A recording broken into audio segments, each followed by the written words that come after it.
Ito naman, marami mang netizens ang naaliw at nagpakita ng suporta sa unang beses na pagsabak ng content creator na si Malupiton sa MPBL. Buenueltahan naman ito ng ilang PBA legends kung bakit.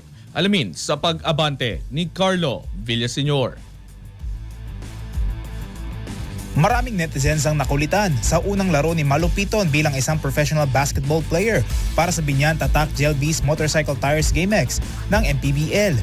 Ngunit, hindi sang-ayon dito ang ilang PBA legends. Hindi nagpatalo si PBA legend Jerry Esplana sa pananaw na mas mahalaga ang integridad ng liga kaysa sa pansin sa social media. Ihiwalay mo yung professional sa pangkaraniwan. Yeah. Di ba? Marami namang ibang platform para sa content. Di ba? Pero pag ganito kasi nababawasan yung yung quality at yung yung integridad ng nung liga.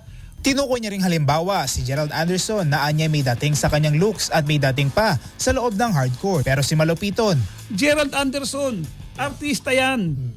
Ha? Di ba? Oh, pinakita niya na magaling siya maglaro. Pare, napanood ko pa to Itong Malupiton Pumunta sa court yan, pare, parang grand entrance, gumagano, naka street clothes.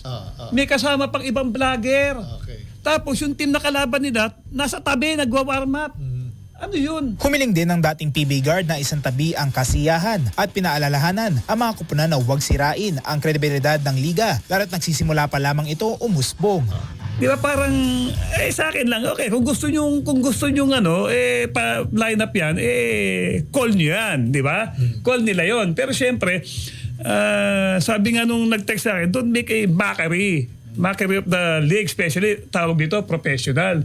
Di ba? Pero kung sa taas ng views at yun ang habol, talagang magtataas ang views. Kaya lang, ano yung nakikita nila? Kasi hindi lang naman yung kalokohan lang ang gusto, yung ibang nanonood Meron mang iba niyan gusto ng seryosong laro at hindi katatawanan. Sa kabilang banda, sinabi naman ni Defense Minister Jerry Cordillera na nakukompromiso ang pangalan ni Coach Boyet Fernandez para sa Binyan. For him, as a revered na college coach, professional PBA coach, champion coach, syempre dito, mga ganitong klaseng player, dapat he has to prove sa mga tao na he belongs there sa MPBL.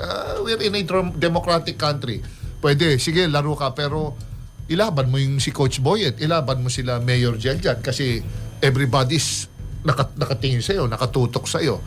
Kung magiging pang content lang, it defeats the purpose of you playing sa MPBL. Pinayuhan rin ng dalawa si Ravanera na subukan muna ang mababang liga bilang stepping stone bago sumabak sa MPBL. Para sa kanilang pananaw, malaga ang respeto at seriousness sa laro at hindi lang ang views o pansin sa social media ang dapat unahin sa professional na basketball.